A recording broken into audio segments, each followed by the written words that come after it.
तो हेलो बच्चों, आइए हम लोग शुरू करते हैं आपका मैथ का सेकंड चैप्टर जो कि है पॉलिनोमियल। क्लास 9th में आप पहले से इसको चैप्टर को पढ़ चुके हैं। तो आइए हम लोग देखते हैं कि क्लास 10th में आपका क्या क्या एक्स्ट्रा चीज दिया गया है। तो बहुत मजे के साथ सीखते हैं। तो आइए देखते हैं हम लोग ये चैप्टर में क्या क्या पढ़ने वाले हैं। तो इसका कंटेंट है, पहले तो सबसे पहले हम लोग इंट्रोडक्शन के बारे में देखेंगे, example of polynomials, types of polynomials on the basis of degree. उसके बाद जीरोस ऑफ पॉलिनोमियल क्या होता है, geometrical meaning of the zeros of the polynomial and relationship between the zeros and the coefficient of the polynomial. तो हम इतने चीज के बारे में ये चैप्टर में सबसे पहले हम लोग स्टार्ट करते हैं इसके इंट्रोडक्शन से। बेसिकली आप लोग को क्लास 9th में पता होगा कि इसका बेसिक डेफिनेशन क्या है। तो एक जो पॉलिनोमियल वर्ड है ये बना है दो वर्ड से लेके, पोली एंड नोमियल्स। पोली एंड नोमियल्स, पोली मतलब होता है मैनी एंड नोमियल्स मतलब होता है टर्म्स। तो जो एक्सप्रेशन में बहुत सारा टर्म होता है तो हम लोग उसको बोलते हैं पॉलिनोमियल्स। तो वही चीज डेफिनेशन में लिखा गया, an expression is composed of variable, constant and exponent that are combined using mathematical operations like addition, subtraction, multiplication and division. जो एक्सप्रेशन में बहुत सारे टर्म होंगे वो किससे कंसिस्ट होंगे, वेरिएबल, कांस्टेंट एंड एक्सपोनेंट। जैसे कि मैं एक एग्जांपल लेता हूं, 3x² + 2y + 7। मैं यहाँ पे y नहीं लेके x लेता हूँ, बिकॉज आप लोग क्लास 9th में जो पढ़े हो पॉलिनोमियल्स इन वन वेरिएबल। तो यहाँ पे भी हम लोग जो पढ़ने आ रहे हैं पॉलिनोमियल्स इन वन वेरिएबल। तो यहाँ पे ये जो x है ये क्या है, वेरिएबल है। तो यहाँ पे वेरिएबल का बात हो गया। यहाँ पे 3 और 2 जो है ये क्या है, कोफिशिएंट। क्या है, कोफिशिएंट। 3 जो है x² का कोफिशिएंट है और 2 जो है x का कोफिशिएंट है, पर दोनों क्या है, कोफिशिएंट है।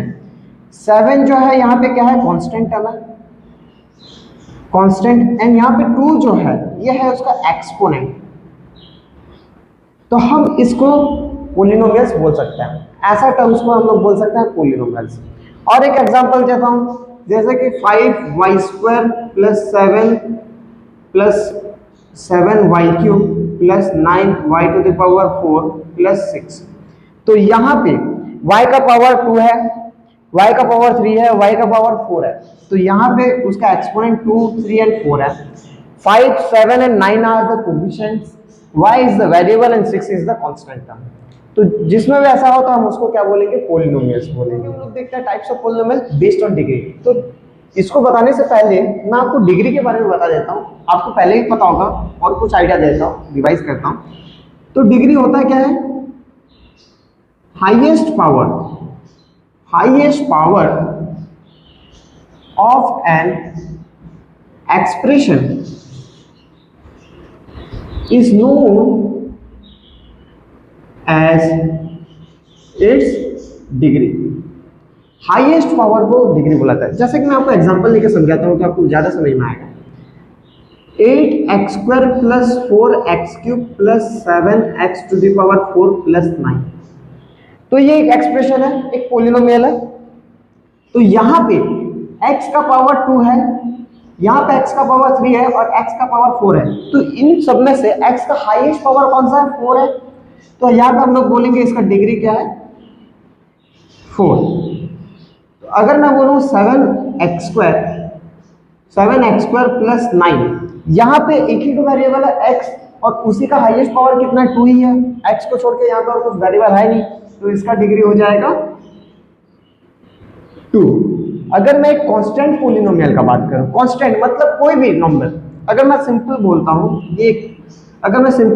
कि what is the degree of 9, तो यहाँ पे तो कुछ x है ही नहीं, मतलब यहाँ पे डिग्री क्या हो जाएगा, उसका डिग्री हो जाएगा 0। उसका डिग्री हो जाएगा 0। ऐसे क्यों होता है, बिकॉज 9 को हम लिख सकते हैं 9x⁴, तो यहाँ पे उसका डिग्री हो जाता है 0। ऐसे क्यों लिखता है, मैं आपको यहाँ पे बताता हूँ। जीरो और कांस्टेंट पॉलिनोमियल उसको बोला जाता है जो ऐसा पॉलिनोमियल जिसका डिग्री 0 होता है या कोई भी कांस्टेंट टर्म। क्यों, जैसे कि मैं यहाँ पे आपको एग्जांपल लिया 9 का, तो 9 को हम लोग इसका डिग्री 0 क्यों बता रहे हैं, बिकॉज 9 को मैं लिख सकता हूँ 9x⁴, because something to the power 0, x⁴ होता है 1, x⁴ होता है 1। अब इसको पॉलिनोमियल क्यों बोला जाएगा, बिकॉज यहाँ पे भी वेरिएबल है ये जो है उसका कोफिशिएंट है और एक कांस्टेंट है और इसका एक्सपोनेंट जो है 0 है, तो इसीलिए इसको पॉलिनोमियल बोला जाएगा। और इसको जीरो से इसलिए बोला जा रहा है, कांस्टेंट या जीरो पॉलिनोमियल इसलिए बोला जा रहा है बिकॉज इसका डिग्री जो है 0 है। इसका डिग्री कितना है? 0। उसके बाद आ गया लीनियर पॉलिनोमियल। लीनियर पॉलिनोमियल मतलब जो पॉलिनोमियल का डिग्री होगा 1 उसको बोला जाएगा लीनियर पॉलिनोमियल। मतलब मैं एक एग्जांपल लेके समझाता हूं। 2x + 3 ये पॉलिनोमियल है, यहाँ पे x का हाईएस्ट पावर कितना है? 1, तो इसी का हम लोग बोलेंगे लीनियर पॉलिनोमियल। यहाँ पे 2 उसका कोफिशिएंट है, 3 एक कांस्टेंट टर्म है, 5x, तो यहाँ पे x का हाईएस्ट पावर कितना है? 1, इसीलिए ये क्या है, इसका डिग्री कितना हो जाएगा? 1। तो जिसका भी डिग्री 1 होगा हम उसको बोलेंगे लीनियर पॉलिनोमियल। उसके बाद आता है क्वाड्रेटिक पॉलिनोमियल। क्वाड्रेटिक पॉलिनोमियल मतलब क्या? जो पॉलिनोमियल का डिग्री 2 होगा। जैसे कि मैं एग्जांपल लेके समझाता हूं। 2x² + 3x + 4, यहां पे x का पावर 1 है और यहां पे x का पावर 2 है, तो हाईएस्ट पावर कौन सा हो गया? 2 हो गया यहाँ पे x का। तो जिसका हाईएस्ट पावर 2 होता है मतलब उसका डिग्री कितना होता है? 2 है। तो जिसका डिग्री 2 है तो हम उसको क्या बोलेंगे? Quadratic polynomial. तो इसका डिग्री यहाँ पे कितना है? 2 है, तो हम इसको बोलेंगे क्वाड्रेटिक पॉलिनोमियल। अगर हम लोग बात करें क्यूबिक पॉलिनोमियल का, तो जैसे कि आप जान पा रहे होंगे कि लीनियर में उसका डिग्री 1 हुआ, क्वाड्रेटिक में डिग्री 2 हुआ, तो क्यूबिक में उसका डिग्री होगा 3। तो पॉलिनोमियल विथ डिग्री 3, तो जिसका डिग्री 3 होगा वैसा पॉलिनोमियल को हम लोग क्या बोलेंगे? क्यूबिक। एग्जांपल लेते हैं 3x³ + 4x² + 7, यहाँ पे उसका हाईएस्ट डिग्री कितना है? 3, तो इसको बोलेंगे क्यूबिक पॉलिनोमियल, इसका डिग्री है 3। उसके बाद आता है by quadratic polynomial. By quadratic मतलब क्या? जिसका डिग्री होगा 4, डिग्री होना चाहिए 4। तो एक एग्जांपल लेके बताता हूं। 4x⁴ + 9x + 7, तो यहाँ पे x का पावर 1 है और यहाँ पे x का पावर 4 है, तो बड़ा पावर कौन सा हुआ? 4 हुआ, तो यहाँ पे उसका डिग्री क्या हो जाएगा? 4 हो गया। अगर उसका डिग्री 4 है तो उसको कौन सा पॉलिनोमियल बोलेंगे? बाई क्वाड्रेटिक पॉलिनोमियल बोलेंगे। तो ये हो गया पॉलिनोमियल बेस्ड ऑन डिग्री। अगर हम लोग बात करें इन सबका स्टैंडर्ड फॉर्म, इनका जो स्टैंडर्ड फॉर्म होता है, जनरल फॉर्म होता है, मैं इसको एक काम करता हूं, इरेज कर देता हूं इस तरफ का।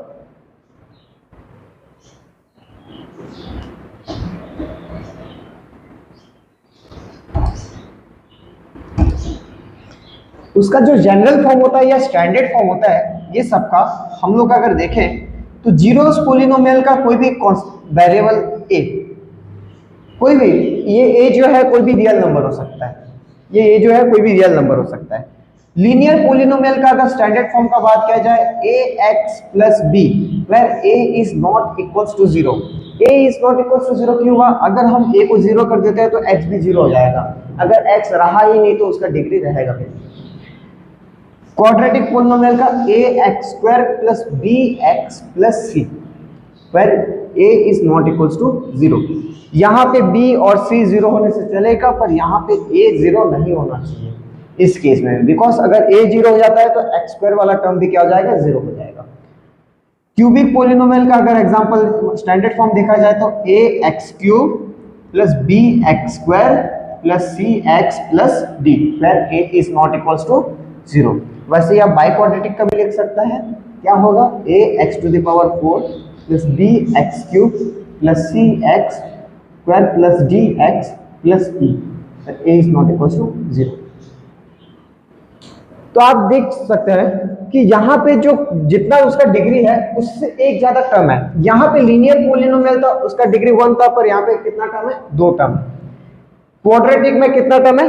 3 टर्म है। क्यूबिक में कितना टर्म है? 4 टर्म है। एंड बाई क्वाड्रेटिक में कितना टर्म्स है? 5 टर्म्स है। पर हमको यहाँ पे टर्म्स से कुछ रिलेटेड नहीं है, बिकॉज ये पॉलिनोमियल है, मतलब इसमें टर्म्स रहेंगे। हम डिग्री के बेसिस में बात कर रहे हैं, तो हमारा क्या चाहिए? वही डिग्री वाला टर्म चाहिए। जैसे कि लीनियर में डिग्री 1 रहना चाहिए, क्वाड्रेटिक में 2 रहना चाहिए, क्यूबिक में 3 रहना चाहिए, बाई क्वाड्रेटिक में 4 एंड कांस्टेंट में कोई भी रियल नंबर हो सकता है। तो ये सब हो गया on the basis of degree. तो अभी हम लोग देखेंगे उसका जीरोस के बारे में कि कौन से पोलिनोमियल का कौन सा कितना जीरोस होगा। जैसे कि लीनियर पोलिनोमियल जो होता है जिस इसका डिग्री 1 है तो इसका एक ही तो जीरोस निकलेगा। मतलब अभी हम लोग देखते हैं जीरोस ऑफ द पोलिनोमियल। तो इसमें क्या लिखा है, a real number k is said to be a zeros of the polynomial p of x if p of k equals to 0। तो हमारे पास अगर polynomial p of x and एक रियल नंबर k, अगर मैं x के जगह k को पुट करता हूं और वो पोलिनोमियल का वैल्यू अगर 0 हो जाता है तो मैं बोलूंगा k is the zeros of the polynomial p of x। मैं आपको एक एग्जांपल लेके बताता हूं। सपोज p ऑफ x एक पोलिनोमियल है 2x प्लस 3 और मैं लेट x का वैल्यू लेता हूं -3/2। अगर मैं ये वैल्यू, ये जो x है -3/2, ये एक रियल नंबर है। अगर मैं ये वैल्यू को x के जगह डाल देता हूं और ये पोलिनोमियल जो मेरे पास है 2x प्लस 3 अगर ये 0 हो जाता है तो मैं बोलूंगा -3/2 is the zeros of the polynomial 2x plus 3। तो हम पुट करके देखते हैं p ऑफ -3/2। तो यहाँ पे x था तो यहाँ पे x था, तो यहाँ पे जितने जगह -3/2 लिखूंगा पुट किया तो यहाँ पे जितना x था सबको कौन रिप्लेस कर देगा, -3/2 रिप्लेस कर देगा। तो 2 इंटू -3/2 प्लस 3, 2 कैंसिल हो गया, 2/2 1 हो गया, ये हो गया -3 प्लस 3 दैट इक्वल्स टू 0। मतलब यहाँ पे मेरा पोलिनोमियल 0 हो जा रहा है। पोलिनोमियल 0 कब हो रहा है, जब मैं x का वैल्यू -3/2 पुट कर रहा हूँ। इसका मतलब मैं लिख सकता हूँ सो -3/2 is the zero of the polynomial 2x plus 3। तो मैं और एक नंबर आपको बताता हूं, इतना मैं, ठीक है। तो 2x प्लस 3 मैं एक और नंबर देता हूं, तो आप मेरे को बताइए कि इसका जीरोस ऑफ द पोलिनोमियल क्या होगा। सपोज p ऑफ x है 3x प्लस 4, तो मेरे को बताइए इसका जीरोस ऑफ द पोलिनोमियल क्या होगा। तो ये जीरोस ऑफ द पोलिनोमियल हम कैसे निकालेंगे, मेरे को आप ये बताइएगा इसका क्या होगा। मैं एक अलग नंबर लेके आपको समझाता हूँ कि जीरोस ऑफ द पोलिनोमियल निकलता कैसे है, हम कैसे निकालेंगे। जैसे कि मैं आपको बताया था जिसका डिग्री जितना होगा उसका उतना जीरोस होता है। लीनियर पोलिनोमियल मैं यहाँ पे कंसीडर जो किया था p of x equals to 2x plus 3। तो यहाँ पे जो x का वैल्यू है मैं -3/2 डाला तो उसका जीरोस हो गया वैल्यू। मतलब -3/2 is the zeros of the polynomial 2x plus 3। तो क्या x का जगह ऐसा और कोई भी वैल्यू डाल सकता है जिसके वजह से क्या 0 होगा, तो देखता है। तो मैं आपको बताया था कि जिसका डिग्री जितना होगा उसका उतना जीरो है। तो यहाँ पे ये एक लीनियर पोलिनोमियल है बिकॉज इसका डिग्री क्या है 1। इसका डिग्री कितना है 1 है, तो इसका एक जीरोस है। तो इसको निकाला कैसे जाए, तो 2x प्लस 3 इक्वल्स टू 0। सबसे पहले जो पोलिनोमियल है उसका जीरोस निकालने के लिए हम क्या करेंगे, उसको जीरो के साथ इक्वेट करेंगे। क्या करेंगे, जीरो के साथ इक्वेट। तो दैट इंप्लाइज तो 2x equals to -3 and x equals to -3/2। तो इसी हिसाब से हम निकाल सकते हैं। तो अगर मैं आपको बोलूं कि find 4x plus 3 p of x equals to 4x plus 3, तो इसका जीरोस क्या होगा आप निकाल के कमेंट सेक्शन में बताइए। तो मैं आपको इसका एक शॉर्टकट ट्रिक बताता हूं। अगर हम लोग लीनियर पोलिनोमियल का स्टैंडर्ड फॉर्म का बात कर रहे हैं, standard form of linear polynomial, standard form क्या था लीनियर पोलिनोमियल का, p of x equals to ax plus b where a is not equals to 0, a is not equals to 0। तो इस केस में क्या हो जाएगा, x equals to -b/a, x equals to -b/a। ये कैसा है मैं बता देता हूँ। Same thing, ax plus b equals to अगर 0 हुआ ax equals to -b and x equals to -b/a। तो अगर हम इसको डिटेल्स में लिखें तो लीनियर पोलिनोमियल का जीरोस क्या होता है, तो zero of linear polynomial x equals to क्या होता है, कौन नेगेटिव टर्म, नेगेटिव ऑफ मैं नीचे लिख देता हूँ यहाँ पे x equals to negative of constant term by coefficient of x, negative of constant by coefficient of x। वैसे आपको कोई भी पॉलिनोमियल, कोई भी लीनियर पॉलिनोमियल दो, आप ऐसे ही लिख सकते हैं negative of constant by coefficient of x। जैसे कि मेरे को दिया गया है 5 by suppose p of x दिया गया है 5x प्लस 4 दिया गया है, तो यहाँ पे कांस्टेंट है 4 एंड x का कोएफिशिएंट क्या है 5, तो मैं इसको लिख सकता हूँ negative of constant by coefficient of x का कोएफिशिएंट क्या है 5, तो -4/5 this is the zeros of the polynomial x। तो उसी तरह से हम लोग जो भी लीनियर पॉलिनोमियल है उसका जीरोस निकाल सकते हैं। पर ये तो हो गया जिसका डिग्री 1 था, मतलब लीनियर पॉलिनोमियल। क्वाड्रेटिक पॉलिनोमियल के केस में, क्यूबिक पॉलिनोमियल के केस में हम लोग कैसे जीरोस निकालेंगे हम देखेंगे। आप लोग क्लास 9 में पहले से ही पढ़ चुके हैं कि क्वाड्रेटिक पॉलिनोमियल का जीरोस निकालने के लिए जो फॉर्मूला होता है factorise, splitting the middle term होता है, फैक्टराइजेशन मेथड जो होता है स्प्लिटिंग द मिडिल टर्म, उसका जो स्टैंडर्ड फॉर्मूला होता है ax² + bx + c होता है। तो उसको पहले हम लोग जीरो के साथ इक्वेट करेंगे और इसको फैक्टराइज करके इसका जीरोस निकालेंगे। तो ये चीज भी हम लोग देखते हैं।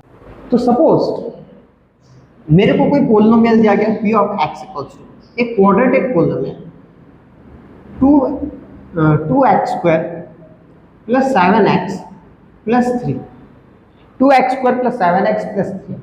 तो उस केस में आपको स्प्लिटिंग द मिडिल टर्म अगर याद आ रहा होगा तो हम क्या करते हैं, ये 2 क्या है कोएफिशिएंट ऑफ x² है एंड 3 क्या है कांस्टेंट टर्म, इन दोनों को मल्टीप्लाई करते थे। क्या करते थे मल्टीप्लाई, तो 2 × 3 कितना हो जाएगा 6। तो हम लोग क्या करेंगे, ऐसा तो नंबर, ऐसा तो टर्म ढूंढेंगे जिसको कि प्लस करने से 7 हो रहा होगा और मल्टीप्लाई करने से 6 हो रहा होगा। तो सबसे पहले इस केस में आप सबसे इजीली ऐसे सोच सकते हैं, आप 6 का फैक्टर ढूंढिए। 6 का फैक्टर कौन कौन सा दोनों नंबर को मल्टीप्लाई करने से 6 हो रहा होगा। 1 × 6 करने से भी 6 होता है, पर तो मैं 1 × 6 क्या, तो मैं देखता हूँ प्लस करके 1 + 6 = क्या 7। तो मेरे को पहली बार में ही मिल गया, मतलब मैं 7 को कौन से दो नंबर में स्प्लिट करूंगा 1 और 6। तो मैं इसको ऐसे लिख सकता हूँ 2x² + 6x + x + 3। तो देखिए 6x + x को अगर प्लस किया जाए तो 7x होगा एंड इन दोनों को मल्टीप्लाई किया जाए तो 6x² होगा, बिकॉज 2x² × 3 6x²। तो अब मैं क्या करूंगा, ये दोनों में जो कॉमन है उसको ले लेता है। इसमें क्या कॉमन है 2x कॉमन है, तो अंदर क्या रह गया x + 3, और ये दोनों में x + 3 में कौन सा कॉमन है, कोई नंबर कॉमन नहीं है, तो हम लोग क्या करेंगे +1 लेते हैं, तो अंदर क्या रह जाएगा x + 3। अब ये दोनों में क्या कॉमन है x + 3, तो x + 3 अगर ले लेते हैं तो यहाँ पे बचा 2x + 1। अब इसको क्या करेंगे हम जीरो के साथ इक्वेट करेंगे, जबकि पहले जैसे बोला गया था कि अगर कोई भी जीरोस निकालना है तो सबसे पहले हम उसको जीरो के साथ क्या करेंगे इक्वेट करेंगे। तो यहाँ पे भी जीरो के साथ इक्वेट करना है, मतलब x + 3 = 0 and 2x + 1 = 0। That means x = -3 and x = -1/2। तो ये क्वाड्रेटिक पॉलिनोमियल था, तो इसका दो जीरोस निकल गया, x = -3 and x = -1/2। तो इसी हिसाब से हम लोग क्या कर सकते हैं, क्वाड्रेटिक पॉलिनोमियल का जीरोस निकाल सकते हैं, जो कि एक्चुअल में आपको आगे काम आने वाला है जब हम लोग relationship between zeros and the coefficient देखेंगे। तो अभी हम लोग देखेंगे geometrical meaning of zeros of a polynomial. तो इससे पहले मैं आपको बताया कि लीनियर पॉलिनोमियल जो होता है, लीनियर पॉलिनोमियल उसका एक जीरोस होता है, क्वाड्रेटिक पॉलिनोमियल का 2 जीरोस होता है, क्यूबिक पॉलिनोमियल का 3 जीरोस होता है एंड बाइक्वाड्रेटिक पॉलिनोमियल का 4 जीरोस होता है। मतलब जीरोस किसके ऊपर डिपेंड कर रहा है, उसका डिग्री के ऊपर, जिसका जितना डिग्री उसका उतना भी जीरोस। तो वही चीज हम लोग देखेंगे कि ज्योमेट्रिकल रिप्रेजेंटेशन, मतलब ज्योमेट्रिकल मीनिंग जो क्या है, ग्राफ की मदद से हम कैसे बता सकते हैं कि कौन सा पॉलिनोमियल का कितना जीरोस है। तो the zero of a polynomial is the x coordinate of the point where graph of y equals to p of x। तो ये जो p of x है, कोई भी पॉलिनोमियल है, intersect at the x axis. इसका मतलब यह है अगर हम y equals to p of x, कोई भी पॉलिनोमियल का अगर हम लोग उसका ग्राफ बनाएं, वो क्या करेगा y एक्सिस को जितने जगह इंटरसेक्ट करेगा सॉरी वाई एक्सिस बोलो, एक्स एक्सिस को जितने जगह इंटरसेक्ट करेगा उसका उतना जीरोस होगा। तो यहाँ पे जैसे कि मैं यहाँ पे एक नॉर्मली बना दिया, ये एक पैराबोला है, तो ये जो पैराबोला है एक्स एक्सिस ये हो गया वाई एक्सिस, एक्स एक्सिस को दो जगह इंटरसेक्ट कर रहा है, मतलब इसका कितना जीरो है, 2 जीरोस। और एक तो अगर ग्राफ बनाता हूं, ये एक्स एक्सिस ये वाई एक्सिस अगर स्ट्रेट लाइन, तो स्ट्रेट लाइन जनरली क्या करता है, एक्स एक्सिस को ओनली वन पॉइंट में ही इंटरसेक्ट करता है, तो इसका एक जीरो हो गया। कुछ ग्राफ ऐसा भी होगा,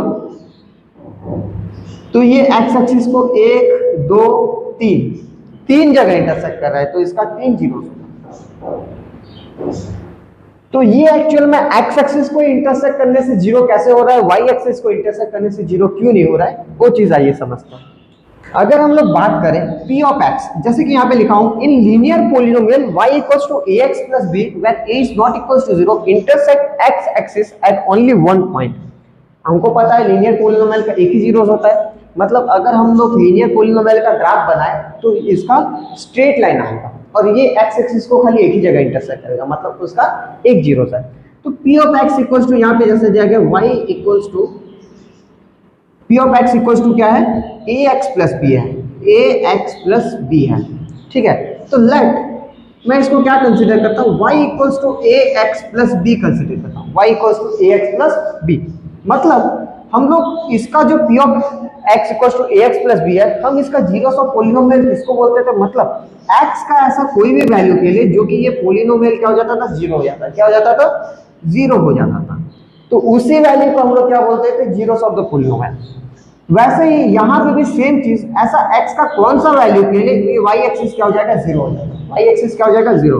सपोज y मैं x का वैल्यू क्या डाला, माइनस बी बाई ए डाला, मैं x का वैल्यू ले रहा हूँ माइनस बी बाई ए, तो y इक्वल्स टू क्या हो जाएगा, a into minus b by a plus b, a cancel, minus b plus b zero हो गया। मतलब यहाँ पे a का x का वैल्यू अगर मैं माइनस बी बाई ए ले रहा हूँ तो y का वैल्यू जीरो हो जा रहा है। इसका मतलब यह है कि अगर हम लोग इसको ग्राफ में प्लॉट करें, this is x axis, y axis, y dash and x dash, तो ऐसा कौन सा वैल्यू के लिए x, सपोज ये जो minus b by a linear है, लीनियर पोलिनोमियल मतलब लीनियर पोलिनोमियल जो होता है उसका ग्राफ जनरली स्ट्रेट लाइन होता है। तो अगर मैं उसका ग्राफ बनाया, सपोज ये जो पॉइंट है, ये कोई भी पॉइंट है, ये सपोज माइनस बी बाई ए है, माइनस बी बाई ए है, तो अगर मैं माइनस बी बाई ए ले रहा हूं तो यहाँ पे y कोऑर्डिनेट क्या हो जा रहा है, जीरो हो जा रहा है, y कोऑर्डिनेट क्या हो जा रहा है, जीरो हो जा रहा है।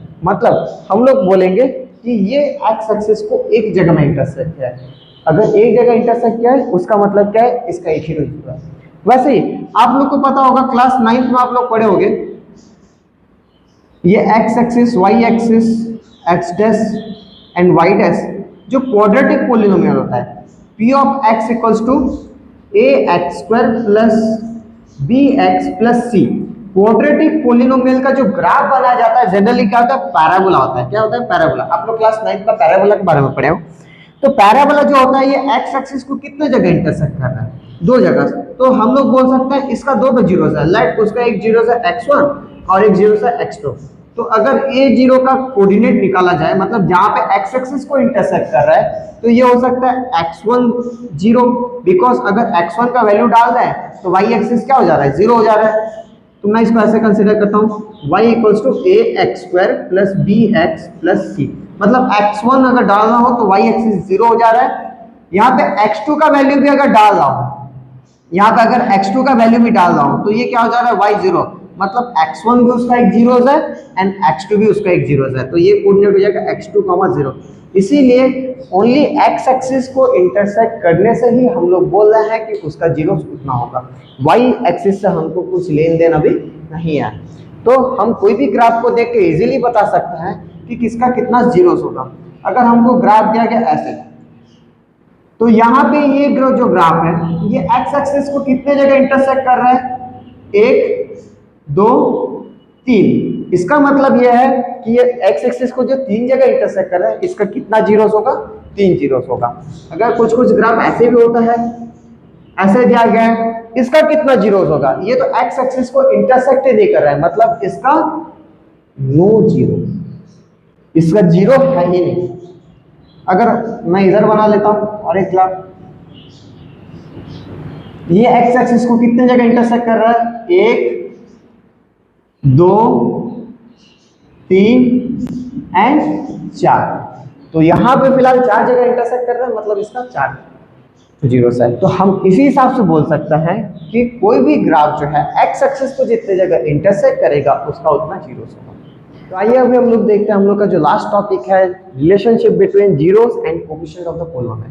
मैं आपको पहले भी बता चुका हूं, इससे पहले जो बताया था zeros of the polynomial, P of x अगर एक पोलिनोमियल है, लीनियर पोलिनोमियल ए एक्स प्लस बी, इसका डिग्री 1 है, तो ये लीनियर पोलिनोमियल है। तो अगर हम इसका जीरोस फाइंड करेंगे तो हमको क्या करना पड़ेगा, ये जो पोलिनोमियल है ए एक्स प्लस बी, इसको जीरो के साथ डिवाइड करेंगे। तो अगर A X plus B equals to zero होता है तो A X equals to minus B and X equals to minus B by A. तो यहाँ पे इसका जीरोस निकल गया माइनस बी बाय। यहाँ पे अगर देखें बी एक क्या है, कांस्टेंट टर्म है, बी एक क्या है, कांस्टेंट टर्म है, और ए जो है ये क्या है, कोफिशिएंट ऑफ एक्स है, मतलब ये ए जो है एक्स का कोफिशिएंट है। तो मैं इसको ऐसे लिख सकता हूँ, negative of constant bye coefficient. तो हम इसको ऐसे लिख सकते हैं, ये बीच वाला काट देना, हाँ, negative of constant bye coefficient of x, coefficient of x, because A coefficient of x है एंड बी जो है कांस्टेंट टर्म है। वैसे ये तो हम लोग बात की लीनियर पोलिनोमियल का, पर जो रिलेशन होता है इसका जो जीरोस के साथ, वो क्या होता है हम लोग देखते हैं। अगर मैं एक बात क्या, क्वाड्रेटिक पोलिनोमियल का जो जनरल फॉर्म होता है A X square plus B X plus C, where A is not equals to zero. मैं एक काम करता हूँ, मैं इसको रीअरेंज कर देता हूँ। कंडीशन है p of x equals to ax square plus bx plus c where a is not equals to 0, because a अगर 0 हो जाता है तो ये क्वाड्रेटिक पोलिनोमियल नहीं रहेगा। तो अगर हम इसका जीरोस निकालते हैं, सपोज इसका दो जीरोस निकला अल्फा एंड बीटा, इसका कोई भी दो जीरोस निकलेगा। सपोज एक जीरो को हम लोग कंसिडर कर रहे हैं अल्फा और एक जीरो को कंसिडर कर रहे हैं बीटा।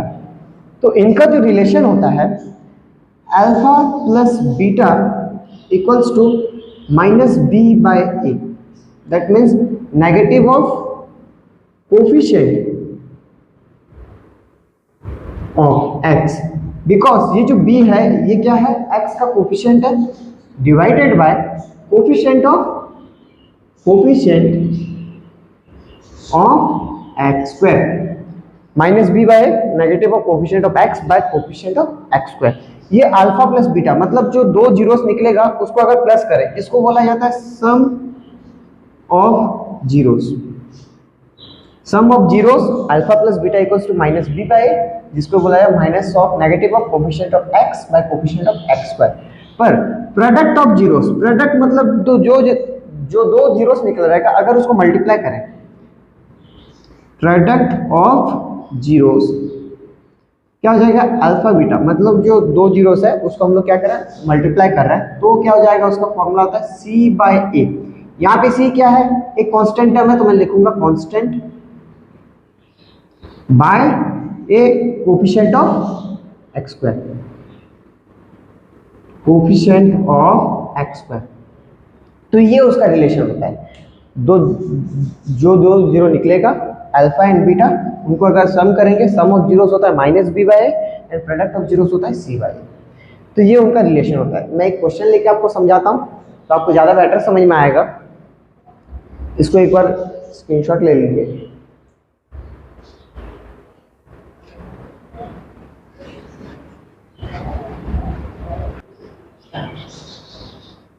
अगर हम लोग बात करें, मैं एक पोलिनोमियल कंसीडर करता, क्वाड्रेटिक पोलिनोमियल लेता, p of x equals to x square plus 7x plus 10। तो आपको पता होगा ये क्वाड्रेटिक पोलिनोमियल है, इसका जीरोस कैसे निकाला जाता है। तो इसको जीरोस निकालने के लिए दो फॉर्मूला होता है, एक splitting the middle term and completing the square method. Completing the square method आप शायद तक क्वाड्रेटिक इक्वेशन में पढ़ेंगे, तो आपको पता होगा splitting the middle term by factorising the factorisation by splitting the middle term, हम क्या करेंगे, सबसे पहले ये जो पोलिनोमियल है इसको क्या करेंगे, जीरो के साथ इक्वेट करेंगे। X square plus 7x plus 10 equals to 0। तो हम x का जो कोफिशिएंट, x स्क्वायर का जो कोफिशिएंट है और कांस्टेंट टर्म है, इन दोनों को मल्टीप्लाई करेंगे। यहाँ पे मैं लिख देता हूँ a कितना है 1, b कितना है 7, c कितना है 10। तो मैं 1 और 10 को मल्टीप्लाई करूंगा, जितना आ रहा है 1 और 10 को मल्टीप्लाई किया तो 10 निकला। तो मैं ऐसा दोनों टर्म फाइंड करूंगा जिन दोनों को प्लस करने से 7 आ रहा होगा और मल्टीप्लाई करने से 10 आ रहा होगा, तो हम उसका फैक्टर लिखेंगे। तो 10 का जो फैक्टर होता है 1 इंटू 5, 1 इंटू 10 भी 10 होता है, 2 इंटू 5 भी 10 होता है। तो मैं इन दोनों को प्लस करूंगा, 1 प्लस 10 ये 11 आ जा रहा है, और यहाँ पे 2 प्लस 5 ये 7 आ रहा है। तो मैं इन दोनों को कंसिडर करूँगा 2 एंड 5 को। तो मैं इसको ऐसे करता हूँ, x square plus 2x plus 5x plus 10 equals to 0। ये जो 7x था मैं इसको 2x और 5x में स्प्लिट कर दिया। स्प्लिट करने के बाद मैं क्या करूंगा, इन दोनों में कॉमन ले लिया। तो इसमें दोनों में क्या कॉमन है, x कॉमन, तो x कॉमन ले लिया। तो यहाँ पे क्या बचा, x प्लस 2 प्लस 5x और 10 में क्या कॉमन है, 5 कॉमन है, तो 5 को कॉमन ले लिया। तो क्या बचा, x प्लस 2 इक्वल्स टू 0। अब ये दोनों में क्या कॉमन है, x प्लस 2, तो मैं x प्लस 2 को बाहर ले गया। यहाँ पे क्या बचा, यहाँ पे x प्लस 5 इक्वल्स टू 0। तो अगर मैं एक बार x प्लस 2 को एक बार 0 के साथ इक्वेट करूंगा और x प्लस 5 को एक बार 0 के साथ इक्वेट करूंगा, तो ये हो जाएगा x equals to -2 and x equals to -5। तो मेरा दो जीरोस निकल गया, एक तो x इक्वल्स टू -2 है और एक तो x इक्वल्स टू -5 है। तो अगर मैं इसको अल्फा कंसिडर करता हूँ, अगर इसको मैं अल्फा लेता हूँ और इसको मैं बीटा कंसिडर करता हूँ, ऐसा नहीं है कि इसको अल्फा लेने से आप इसको भी अल्फा और इसको बीटा ले सकते हैं। मैं यहाँ पे -2 को अल्फा ले रहा हूँ और बीटा को -5 ले रहा हूँ। तो हम इसका रिलेशन चेक करेंगे। तो अल्फा का हम लोग यहाँ पे क्या लिया है, -2 एंड बीटा को क्या लिया गया है, -5। तो सम ऑफ जीरोस जो होता है अल्फा प्लस बीटा क्या होता है, -b/a। हम चेक करते हैं, अल्फा यहाँ पे कितना है, -2 plus beta -5 equals to minus negative of b यहाँ पे कितना है, 7 है, बाय a कितना है, 1 है। तो इसको ये क्या हो जाएगा, -7 इक्वल्स टू -7, मतलब LHS इक्वल टू RHS हो रहा है, मतलब alpha plus beta equals to -b/a। ये उसका एक रिलेशन वेरीफाई हो गया।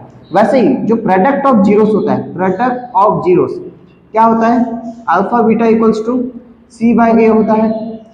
तो यहाँ पे अल्फा कितना है, -2 इंटू -5, बीटा है -5, -2 इंटू -5 इक्वल्स टू, यहाँ पे अगर देखें तो c कितना है, 10 है, 10 बाय a कितना है, 1, coefficient of x square a कितना है, 1। तो अगर -2 माइनस माइनस प्लस और 2 5 10, 10 इक्वल्स टू 10। ये भी हो गया LHS इक्वल टू RHS, मतलब ये भी सही है। तो इसी तरह से हम लोग क्या कर सकते हैं, जीरो निकालने के बाद हम उसको वेरीफाई कर सकते हैं कि sum of zeros alpha plus beta equals to -b/a होता है और प्रोडक्ट ऑफ जीरोस जो होता है alpha beta equals to c/a होता है। तो इसी तरह से हम लोग बाकी सब भी नंबर कर सकते हैं। और कोई क्वेश्चन में क्या दिया रहता है, हमको जीरोस दिया रहता है पर हमको उस केस में पोलिनोमियल फाइंड करना रहता है। तो उसको देखते हैं वो कैसे किया जाता है। इसको इरेज कर रहा हूं मैं। सपोज कभी कभी हमको क्वेश्चन में दिया जाता है find the quadratic polynomial, find the quadratic polynomial